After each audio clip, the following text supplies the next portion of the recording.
안녕하세요. 저는 인천에 살고 있는 50대 중반의 여자입니다. 사연들을 읽어보다 저도 정말 막장 드라마에서만 보던 황당한 일 겪은 적 있어 이렇게 글을 남겨봅니다. 제가 이런 글을 쓸 줄은 상상도 못했었지만 어디에다 하소연할 곳이 없어서 이렇게 익명의 힘을 빌어 사연을 보내게 되었어요.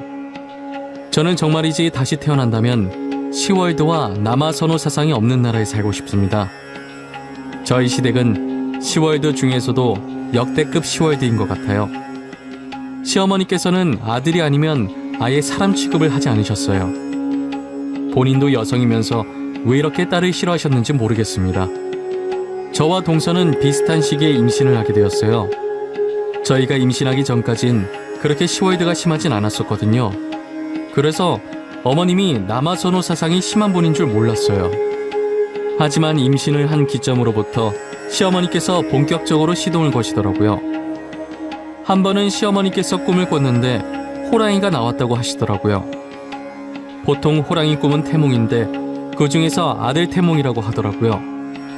그러면서 저희 중에 소식 없냐고 물어봤었는데 동서가 최근 들어서 속이 자주 안 좋았대요.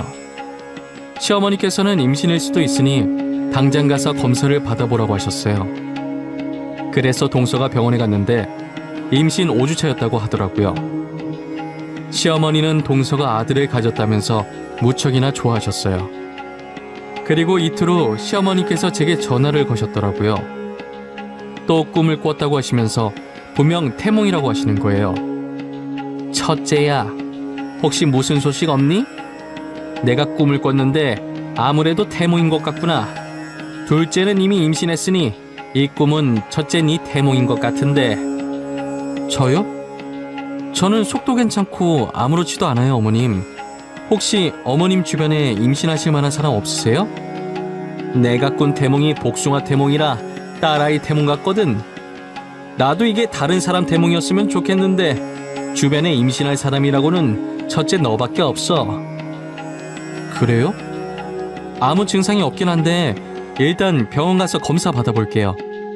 제가 나중에 병원 갔다 와서 다시 연락드릴게요. 저는 시어머니의 전화를 받고 병원에 갔더니 정말 임신을 했더라고요. 그래서 바로 시어머니께 전화를 드렸었어요.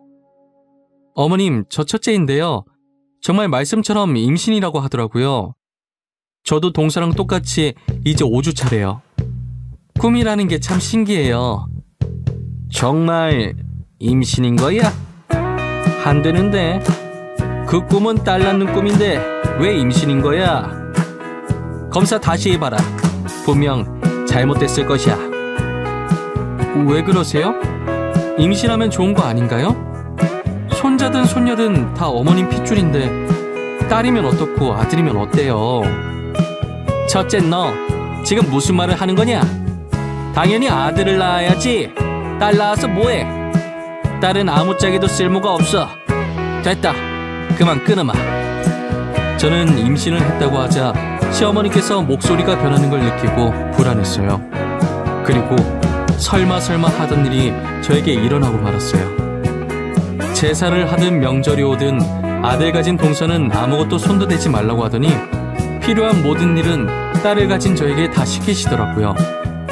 임신하고 첫 명절이 다가왔을 때였어요. 전날부터 시어머니께서 저를 불러서 음식을 만들어야 한다고 당장 오라고 하더라고요. 저희는 이때까지 명절 당일 아침에 시댁으로 갔었단 말이에요.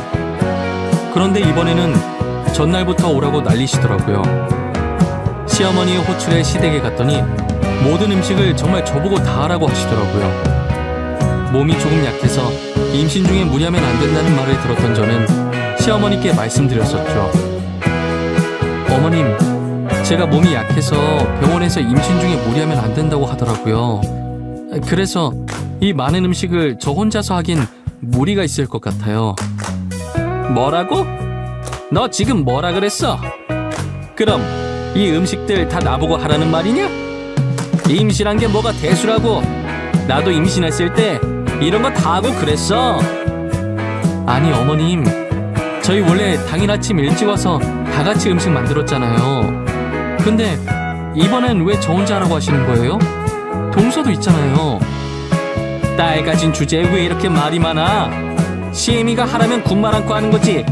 그리고 네 동서는 귀한 아들 가졌는데 몸 조심해야지. 우리 손주 떨어지면 어떡하려고 일을 시키니? 어떤 말을 해도 시어머니와는 말이 통하지 않을 것 같아서 그냥 포기하고 음식을 만들기 시작했어요.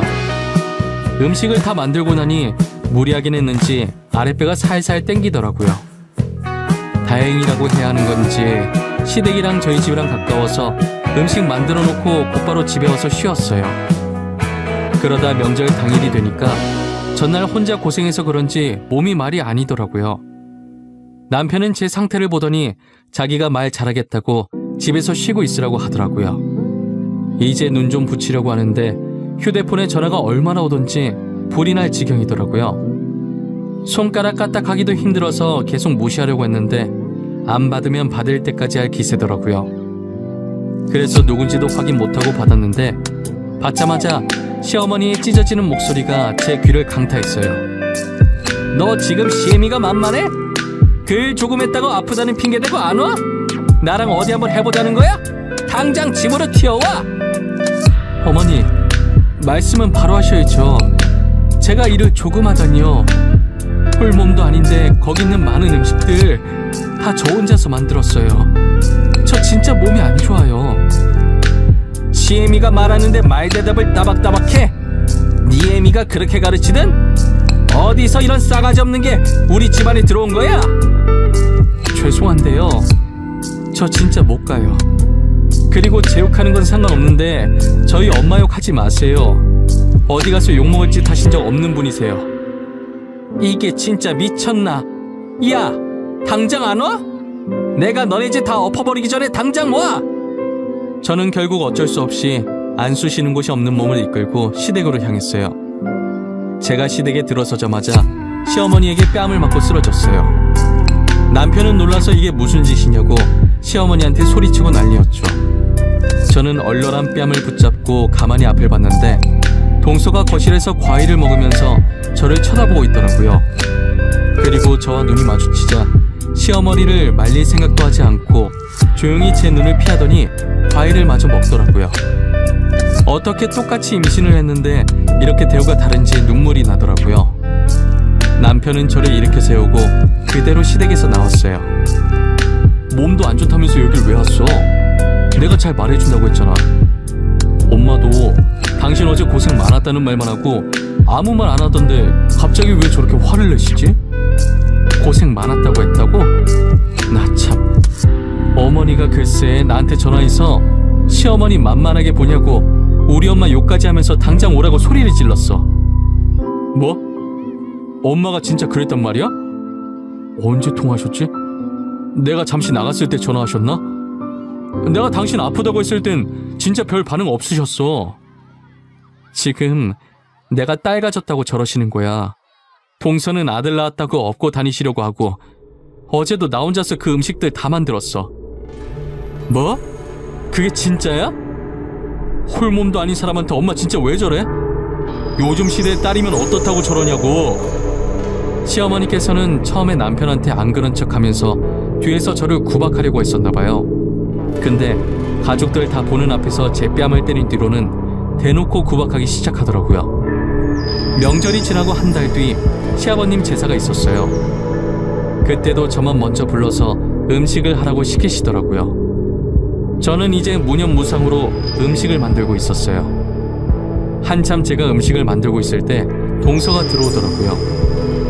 동서가 문을 열고 들어오자마자 시어머니께서 버선발로 뛰쳐나가서 반기시는 거예요. 걸을 때도 조심조심 걸어야 한다면서 앉을 때도 천천히 앉으라고 유난히시더라고요. 그러더니 저한테 동서 먹을 밥을 차리라는 거예요.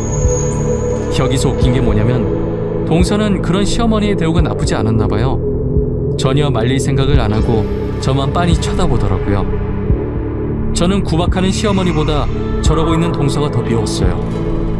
아직 저도 밥을 안 먹어서 배고파 죽겠는데 동서 밥을 차리려고 하니 짜증이 나는 거예요. 그래서 대충 차려줬더니 동서가 다 차린 밥상을 보더니 굳이 시어머니를 불러서 반찬이 이게 다냐고 물어보는 게 아니겠어요? 어머니, 설마 반찬이 이게 다는 아니죠? 저희 애가 갈비찜이 너무 먹고 싶은지 아까부터 계속 갈비찜이 생각나요. 어쩌죠?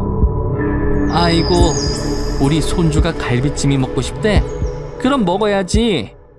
첫째야, 정육점에 가서 고기 좀 사와.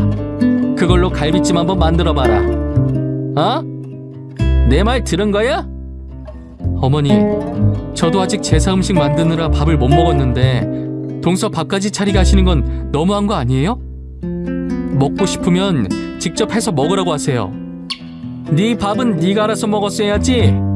당장 고기 안 썰어 나가? 명절 때처럼 뺨을 맞아야 정신을 차릴래? 저는 할 수 없이 고기를 사들고 와서 동서 먹일 갈비찜을 만들어줬어요. 그리고 나서 저도 밥 먹고 마저 음식을 만들려고 갈비찜을 퍼려고 했거든요. 그런데 시어머니께서 달려와서 딸 가진 게 뭐가 이쁘다고 고기를 먹냐면서 갈비찜을 통째로 동서 앞에 가져다 놓는 게 아니겠어요? 아직도 갈비찜만 보면 그때 생각이 나서 먹지를 못하고 눈물만 흘려요. 저는 그런 식으로 시집살이를 당했었어요. 동서는 시어머니를 이용해서 자기 손 안 더럽히고 저를 괴롭히고, 시어머니께서 저를 괴롭히고 무시할 때마다 방관했고요.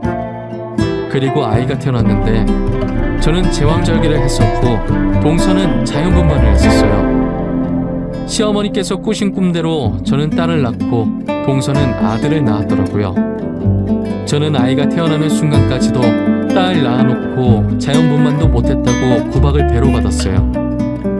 그 뒤로 시어머니께서는 동서 아들만 손자라고 하고 저희 딸은 쳐다도 보지 않았어요. 당연히 시집살이도 온전히 딸 낳은 제 몫이었고요. 그렇게 저희 애가 10살이 되었을 때쯤이었을까요? 이상하게 제 딸을 보면 계속 동서의 얼굴이 겹쳐 보이기 시작하더라고요. 크면 클수록 정말 동서를 많이 닮아갔어요. 그리고 가족 모임 때마다 동서 아들을 보는데 저희 남편이랑 너무 닮은 거예요.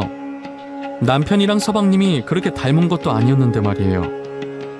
저만 그렇게 느끼는 줄 알았는데 저희 남편도 그렇게 느끼고 있었더라고요. 그래서 저는 몰래 동서가 썼던 빗을 가져와 거기에 있던 머리카락을 가지고 저희 딸과 동서의 친자 확인 유전자 검사를 해봤어요. 결과 나오는 데까지는 이틀 정도 걸린다고 하더라고요. 저는 그 이틀 동안 얼마나 숨 막히고 손에 땀이 나던지 시간이 정말 안 갔었어요. 이틀 후 결과를 확인했는데 제 딸과 동서의 유전자가 일치하더라고요. 저는 너무 놀라서 소리도 못 지르고 결과지를 바닥에 떨어뜨리고 남편도 많이 놀랐는지 아무 말도 못하고 움직이지도 못한 채 정말 눈만 꿈뻑거리고 있었어요. 저는 할 말이 있다며 가족들을 죄다 불러 모았어요. 그리고 제가 조용히 유전자 검사 봉투를 바닥에 내려놓았어요. 동서는 봉투를 보자마자 굉장히 당황해 하더라고요.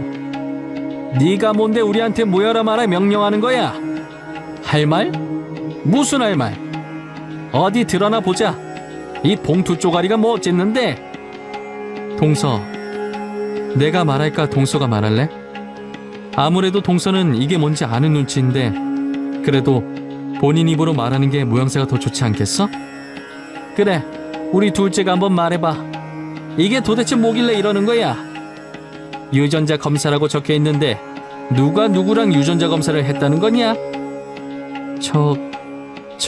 그게 어머니, 사실 제가요.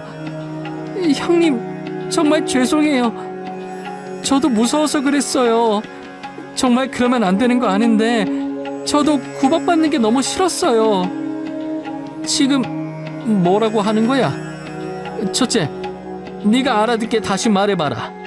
내가 둘째 말을 도저히 못 알아듣겠구나. 이거 저희 딸이랑 동서 유전자 검사 결과지예요.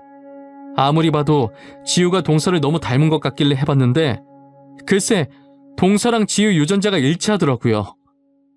뭐? 그게 무슨 소리야? 지우랑 둘째랑 유전자가 일치하다니? 그러면 지우가 둘째란 소리니? 그런 거야? 둘째, 네가 입이 있으면 말 좀 해봐라. 죄송해요, 어머님. 저도 어머님 꿈만 믿고 아들인 줄 알았어요. 그런데 제가 딸을 낳았더라고요. 형님 구박받는 거 보니까 저도 당하고 싶지 않아서 그만. 알고 봤더니 분만하고 의사가 동서한테 이쁜 공주님이 태어났다고 했다는 거예요. 그런데 제가 시집살이 당하는 것을 보고 이제 자기가 당할 것 같다는 생각에 무서워서 서방님이랑 짜고 제 아들이랑 자신의 딸을 바꿨다고 하더라고요. 제가 마취가 깨기 전에 서방님이 신생아실에 가서 딸 보는 척 하면서 옆에 나란히 누워있던 제 아들의 발찌와 자신의 딸 발찌를 바꾼 거예요. 시댁 식구들은 이 사실을 알고 난리가 났어요. 동서는 시집살이가 너무 싫었다고 울면서 잘못했다고 빌더라고요. 저는 제 딸이 동서 딸이었다는 건 둘째치고 아이를 낳고도 시어머니 이용해서 저를 괴롭혔었거든요. 이건 본인 행동에 대해 죄책감이라고는 전혀 찾아볼 수 없는 짓인 거잖아요. 솔직히 구박받고 싶지 않은 건 당해본 저도 공감을 해요. 하지만 죄책감도 없이 저를 괴롭힌 걸 생각하면 도저히 동서를 용서할 수 없었어요. 남편이 동서와 서방님에게 정말 단단히 화가 났더라고요. 이때까지 시집살이 때문에 남편이랑 어머님이 많이 싸웠었거든요. 시어머니도 자신을 속였다는 것에 화가 나 있는 상태였어요. 나 절대 이대로 넘어갈 수 없어. 나 너네 당장 고소할 거야. 고소해서 우리 집사람 정신적 피해 보상 받아낼 거니까 준비하고 있어. 아주머님, 정말 죄송해요. 저도 너무 무서워서 그랬어요. 제발 한 번만 봐주세요. 네? 제가 오죽하면 그런 짓까지 했겠어요. 시집살이가 무서워서 지금 범죄를 저지른 거야? 그런 짓 할 때는 뒷일이 무섭지 않듯? 영원히 안 밝혀질 것 같았어? 한 번만 봐줘. 내가 이렇게 빌게. 평생 형이랑 형수님 받들면서 살게. 그러니까 고소만큼은 하지 말아주라. 사과는 나한테 해야 할 게 아니라 네 형수한테 해야 하는 거 아니니? 너네 때문에 안 받아도 될 온갖 구박을 다 받고 산 형수가 불쌍하지도 않아? 사과는 무슨 사과야? 니네 다 꼴 보기 싫으니까 당장 내 집에서 나가! 그리고 첫째야, 내가 그동안 너무 미안했다. 어머님 사과는 필요 없어요. 저 다시는 시댁 안 올 생각이거든요. 그리고 동선애한테는 제가 정신적 피해 보상을 받아야겠어요. 남편과 저는 그 뒤로 동선애를 고소하고 혐의가 유죄로 인정되어 정신적 피해 보상을 받아낼 수 있었고 동서와 서방님은 징역을 살게 되었어요.